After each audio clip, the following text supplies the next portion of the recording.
Is Walmart evil? Low-income families looking to get a lot of bang for their buck might say no. It provides a bargain, it's a godsend. Others may warn, however, that by depressing wages, cutting worker benefits, and busting unions, Walmart hurts the very people it claims to help. One thing in all of this is clear. As the world's largest company with a net worth of over $120 billion, Walmart affects everyone. Love it or hate it, Walmart is ubiquitous. Since Sam Walton founded it in Rogers, Arkansas in 1962, it has grown by leaps and bounds to cover all of the United States and much of the globe. It is the United States' largest retailer and employer, and Canada's second largest retailer. It has over 3,800 outlets in the United States, and 2,980 more in 14 countries. Walmart claims to improve people's standards of living by giving them more money to spend on nice things, and to bring revenue to communities. Does this really happen, however?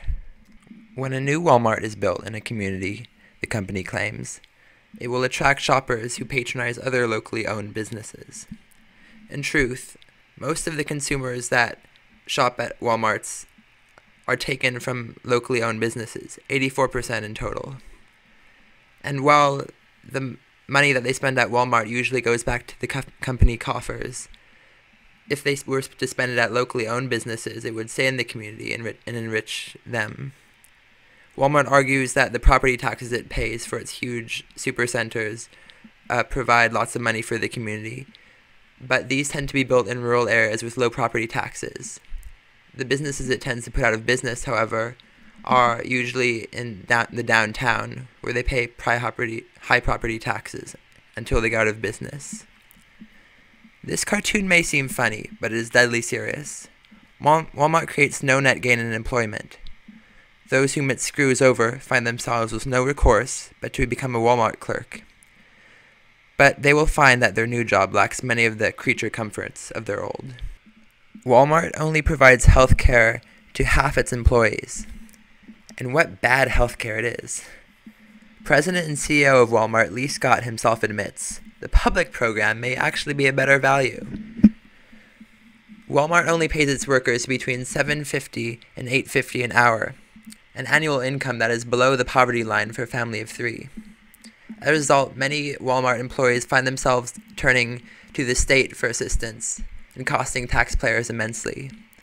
One study found that Walmart workers' reliance on public assistance cost taxpayers $86 million every year just in California on school lunches, health care, and public housing.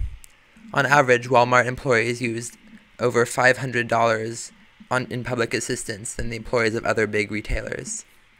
By externalizing its costs, Walmart hurts everyone, but no one more than its own workers. Unions are quintessentially American organizations. They've always fought for worker rights and the rights of the little guy. Walmart, however, insists on spying on its employees and threatening them with loss of their job if they even breathe a whisper about joining a union.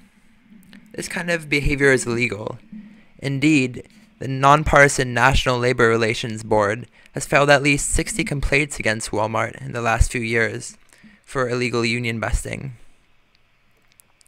It also faces legal action for its treatment of women in the workplace. In 2004, a judge granted class action status to a gender-biased suit against Walmart, representing 1.6 million former and current female Walmart employees. Several studies have found that California would suffer a net economic loss if all union jobs were replaced by jobs at Walmart. However, Walmart workers make $10 less than workers at traditional grocery store chains, and the grocery stores are keenly aware of this fact. When Walmart, now the country's biggest grocer, was beginning to make forays into California, grocery stores decided that they had to cut costs and wages.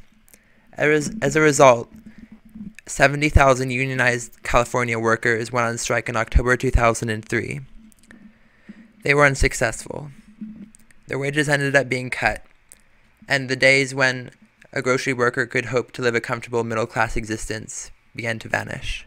In order to keep prices low, Walmart forces many of its suppliers to send production overseas to countries like China, where labor costs are much cheaper and environmental regulations are lax.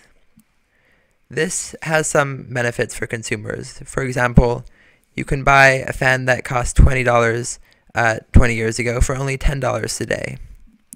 But in other ways, it has been terrible. The loss of American manufacturing jobs has meant that many people have to shop at Walmart. That's the only thing they can afford.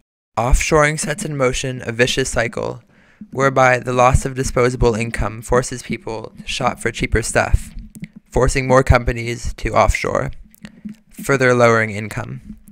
This whole system could be reversed if duties were imposed on imports that could be produced domestically.